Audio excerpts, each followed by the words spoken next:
V najbližších týždňoch nás čaká aktuálne vydávanie zálohových platieb na plochy. Je to prvýkrát v histórii, kedy ideme poskytovať takúto formu zálohových platieb. Následne máme v harmonograme vydávať už v úvodzovkách ostré rozhodnutia na zvieracie schémy. To sú tie schémy, ktoré sme vyplácali cca pred mesiacom v forme preddávkov. Po otvorení nového účtovného roka plánujeme vydávať rozhodnutia na plochy. To znamená, to už budú tie vyúčtovacie rozhodnutia k tým zálohovým faktúram, tým zálohovým platbám, ktoré aktuálne vyplácame. A nabehneme na ostatné schémy, ktoré sme zatiaľ neadministrovali, to ako sú ekoschémy, ako sú viazané platby na zeleninu a ako sú niektoré neprojektové opatrenia. A budeme pokračovať smerom do júna 2024, kedy predpokladáme ukončenie vyplácania kampane 23. Už druhý týždeň vedie pôdohospodársku platobnú agentúru nový generálny riaditeľ. 14. novembra vymenil vo funkcii Jozefa Kíša Ondrej Humaj. Vymenoval ho minister pôdohospodárstva Richard Takáč. V akom stave prebral platobnú agentúru a aké sú jeho priority, nám dnes povie nový generálny riaditeľ PPA Ondrej Humaj. Vítajte u nás. Dobrý deň. Pán Humaj, začneme vašim vymenovaním. Minister pôdohospodárstva Richard Takáč sa vyjadril, že očakáva od nového vedenia pôdohospodárskej platobnej agentúry dokončenie digitalizácie a pokračovanie v nastavených procesoch tak, aby agentúra plnohodnotne fungovala. Ako vnímate toto očakávanie? Za mňa to má nejakým spôsobom dve roviny. Tou prvou je určité uznanie aj nového ministra, že to posledné smerovanie agentúry teraz mierí možno do posledných 2,5 roka. Je aj z jeho pohľadu správne, pretože očakáva kontinuitu. Je to určite nejakým spôsobom aj vysvedčenie pre bývalého generálneho riaditeľa a pána Kíša s tým, že bez ohľadu na to, že sa zmenila vláda, aj nový minister bol s jeho prácou, myslím si, že spokojný. A druhá úroveň tohto očakávania, vnímam to prirodzene, pretože bol som súčasťou tohto tímu, zišiel som z tohto tímu a bolo by asi zvláštne očakávať nejaké zásadné zmeny. Čiže z môjho pohľadu som rád, že aj nový minister vníma našu, dajme tomu, dvojročnú prácu pozitívne a očakáva kontinuitu. Áno, vy ste v agentúre pôsobili na pozícii riaditeľa úseku príspevkov, podpor a dotácií. To znamená, že ste boli pri všetkých kľúčových úlohách?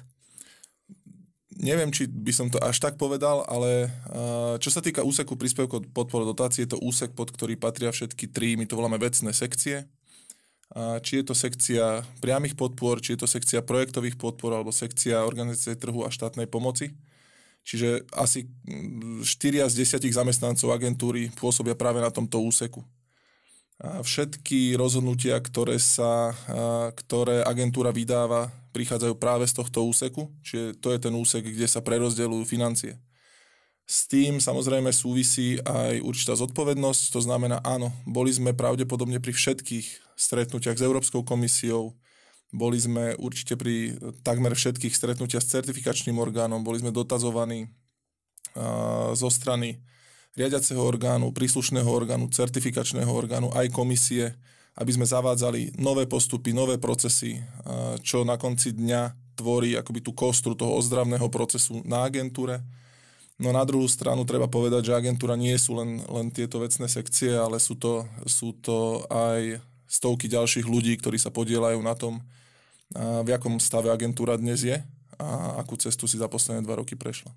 Možno nie všetci vedia, ako dlho pôsobíte v pôdohospodárskej platobnej agentúre a či ste sa venovali tejto oblasti aj pred nástupom do agentúry.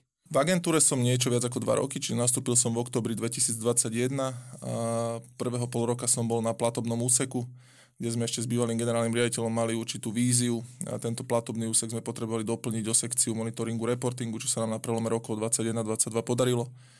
A niekedy pred letom 2022 som sa stal riaditeľom úseku príspevkov podpor dotácií.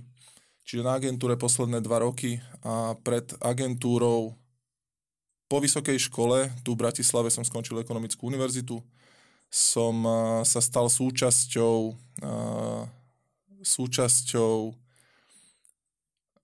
organizačnej štruktúry u jedného retailera, to znamená, bol som v nejakom obchodnom svete, kde som bol súčasťou komerčného tímu, ktorý mal na starosti práve vyjednávanie obchodných podmienok s dodávateľmi, mal na starosti nastavovanie nákupných cien, finančné plánovanie a tak ďalej.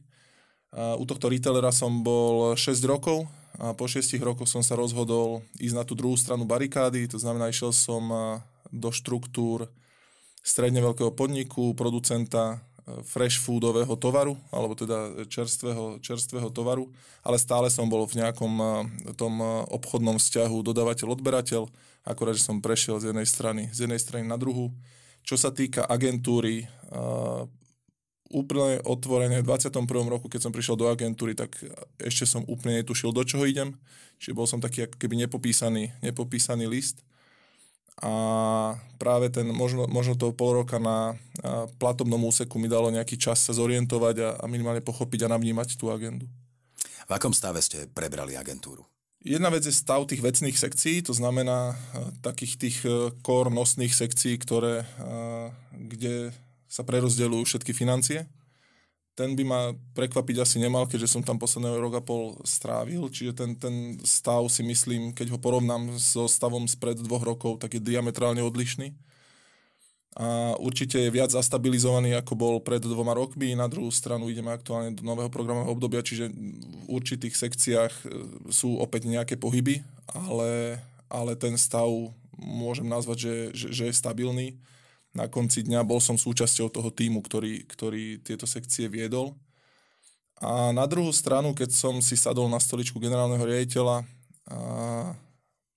musím sa zaoberať aj sekciami, ktoré doteraz neprešli nejakým spôsobom mojimi rukami. Či je to prevádzka, či je to právne, či je to oblasť verejných obstarávaní, či je to osobný úrad. Čiže tieto veci sú pre mňa nové, ale myslím si, že presne tak, ako to prebiehalo na vecných sekciách, aj tu je vidno, že ten tím ľudí je zastabilizovaný. A posledné 2 roky, ktoré sme na agentúre strávili, tak dokázali aj tieto sekcie nejakým spôsobom stabilizovať a nastaviť to smerovanie tým mám za to, že správnym smerom. Takže zachováte kontinuitu? Nemôžem inak odpovedať ako, že áno, pretože bol som súčasťou toho tímu. Ako som povedal, 2 roky sme na niečom pracovali, 2 roky sme strávili na agentúre, venovali sme tomu všetok čas, všetku energiu, aby sme sa nejakým smerom vydali. Mám za to, že správnosť toho smeru nám potvrdila aj Európska komisia, aj certifikačný orgán, aj všetky správy z auditov, ktoré sme medzičasom dostali. Takže ja nemám záujem akokoľvek vybočiť z tohto smeru a verím, že ten smer nejakým spôsobom budeme držať. Ale na konci dňa je to celý tým ľudí, ktorý sa za posledné 2 roky na agentúre vybudoval, ktorý myslím si, že garantuje to, že sa nejakým spôsobom tie strednodobé ciele asi meniť tak rýchlo nebudú. Čo sú tie najväčšie priority, pretože vieme, že koniec roka býva pre pôdohospodársku platobnú agentúru vždy veľmi náročný? Každým rokom sú to určite priame platby. Tento rok je veľmi špecifický. Ide o prvý rok novej kampane.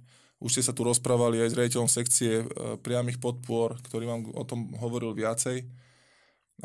Po nejakom stabilnom 9-ročnom období, kedy sme fungovali podľa pravidiel, ktoré boli stabilné, na to sme mali nastavené systémy, boli na to zvyknutí žiadatelia, aj zamestnanci PPA, sme práve v kampani 23 došli do prvého roka nového programového obdobia, kde máme veľa zmien, kde bolo treba prenastaviť systémy, nastaviť systém kontrol, či už administratívnych, alebo na mieste. A práve sa nachádzame pred pomerne náročným obdobím a to obdobie je práve od 1.12., kedy ideme vyplácať priame platby. Čiže aktuálne smerujeme do obdobia niečo viac ako pol roka, kedy sa na priamých platbách určite budeme venovať výplate priamých platieb podľa nových podmienok, pre nové schémy a podľa nových nejakých postupov. Čo sa týka projektových podpor, ešte stále sa nachádzame v starom programovom období, ale je predpoklad, že práve rok 2024 bude rokom, kedy budeme fungovať v nejakej dualite, to znamená, jednak bude dobiehať staré programové obdobie, budú sa vyhlasovať ešte výzvy podľa toho starého nastavenia, ale očakávame, že riadiaci orgán bude chcieť vyhlasovať už aj výzvy podľa novej SPP, To znamená, že minimálne rok a pol budeme fungovať v nejakom duálnom režime, čo bude pomerne náročné aj pre agentúru, pretože v rámci nového SPP vieme, že sú na programe nové finančné nástroje, nové intervencie, takže budeme musieť sa možno zamerať nielen na to staré programové obdobie a ísť z tých kolejach, ktoré už máme nejakým spôsobom vychodené, ale budeme si ten systém nastavovať na novo a budeme musieť implementovať aj nové výzvy. Pán Humaj, prejdeme aj k tým dlhodobejším prioritám. Čo je potrebné urobiť pre nové programové obdobie 2023 až 2027? Za priame platby určite treba dokončiť nastavenie systému, prejsť si tou prvou kampaňou. My ten prvý rok máme nastavený ako taký prechodný rok. To znamená, že prvýkrát administrujeme všetky typy žiadosti a najmä nové schémy, hlavne sú to ekoschémy. Prvýkrát sme sa stretli s pojmom aktívny poľnohospodár, prvýkrát sa stretávame s pojmom stropovanie, a prvýkrát nám žiadatelia predkladali evidencie nájomných a vlastníckych vzťahov. Čiže tento rok bude pomerne náročný, no máme za to, že to nastavenie je správne. A tento rok prvýkrát zavádzame aj tzv. Zálohové platby na plochy, čiže to je ďalší z prvkov, ktorý nám hovorí, že budúci rok a tie ďalšie by mali byť nejakým spôsobom stabilnejšie a mali by sme sa v priamych platbách nejakým spôsobom ustáliť po tomto prechodnom roku.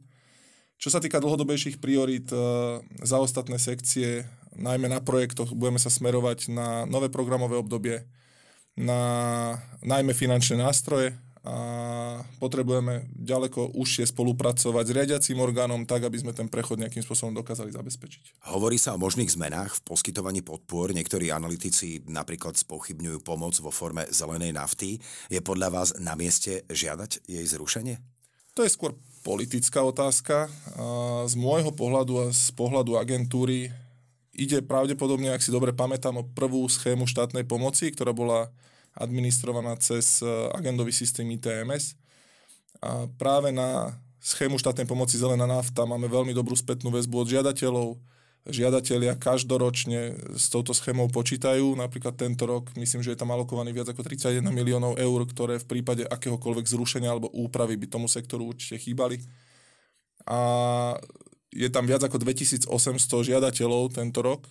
Čiže nejdem ja hodnotiť, či niekto ide zrušiť alebo nejde zrušiť zelenú naftu, tiež som o tom počul, ale mám za to, že je to politické rozhodnutie, no čo sa týka sektoru, určite by toto opatrenie chýbalo. A ako plánujete postupovať v digitalizácii PPAčky? Digitalizácia je pomerne široký pojem. Posledné 2,5 roka prebieha pomerne intenzívne. Viackrát sme sa tu o tom rozprávali, či sa rozprávame o projektových podporách, kde sme prešli na čisto elektronické podávanie žiadostí.